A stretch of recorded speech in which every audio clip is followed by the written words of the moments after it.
here today to discuss, should I buy a new home before I sell my old one? So this is a question that comes up every so often. What would be your first point on that, Taylor? The first thing that you're going to want to do is just know the market. Know if you are in a buyer's market or a seller's market, because that is going to make a big difference on which should come first. Yes, definitely. That's for sure. And we have all different types of clients in the real estate business, and there are not an enormous amount of clients that have the option of buying their new home before they sell their old one. So I would say a real simple determining factor is it possible? Can you afford to buy a new one before you sell your old one? Because that would be the first place to start. There is a lot of things that go into that. If you are still owing quite a bit of money on your existing home, and you can afford to buy a new home because you can afford the payments, then that's an option. But you've got to keep in mind, what if it takes you multiple months to get your old one sold once you buy the new one? Are you going to be stretched too thin with that double payments every month? Not only in the mortgage, but in your utilities and all the things that you have to do, maintenance, all those things. So even if you can afford it, is it a wise step for you to go ahead and buy your new one before you sell your old one? That would be one big question. What else you have?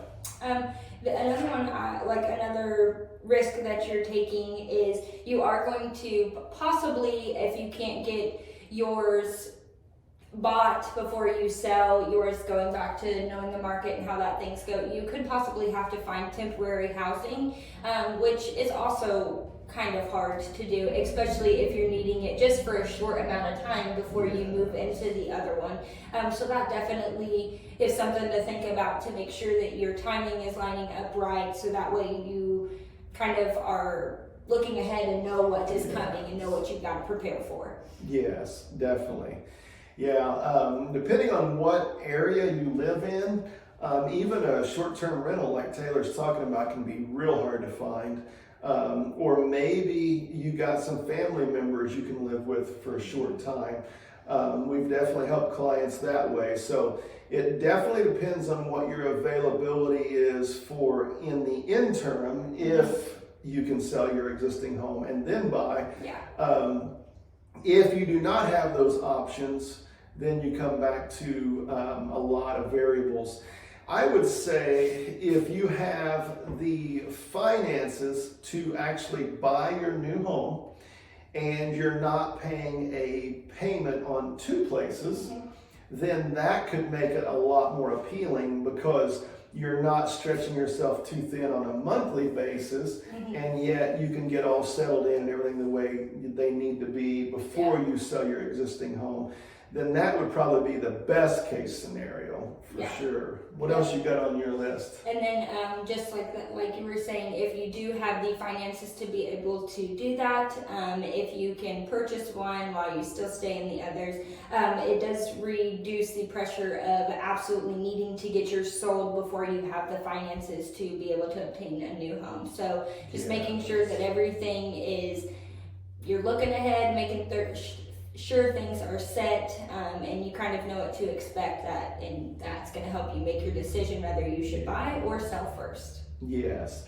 The market we just came out of was a market in which, if you couldn't afford to buy your new home before you sold your old one, a lot of sellers would not accept an offer that was contingent upon you selling yours, because the market was so hot, they were getting so many offers that you almost had to either buy your new one before you sold your old one, or you had to find a property that the sellers would be willing to accept an offer pending you sell your current home. So we're coming into new times in real estate. Like always, things change and they definitely ebb and flow. But in the past, if you could have bought before you sold, you would have had a lot better chance of an offer being accepted. on your home. Yep, definitely on your new home. Yeah. So, anything else you have on your list? I think that's good. All right. So, if you have the money, sure, go for it. Take Pull the away trigger. a lot of headaches, Yep. right? Make it simple and easy. But if you don't have the money, it's okay. You can definitely buy and then sell in tandem and make it work out. It can be a little bit more of a challenge, but it's definitely not impossible. We work with clients that way all the time. So if you would like to discuss that further with us, let us know. Thank you for listening to Real Estate Advice 101, and be sure to follow us on Apple Podcasts. Also, check out our Instagram at Keith Realty or Keith Realty and Auction Group on Facebook for more tips, tricks, and fun posts.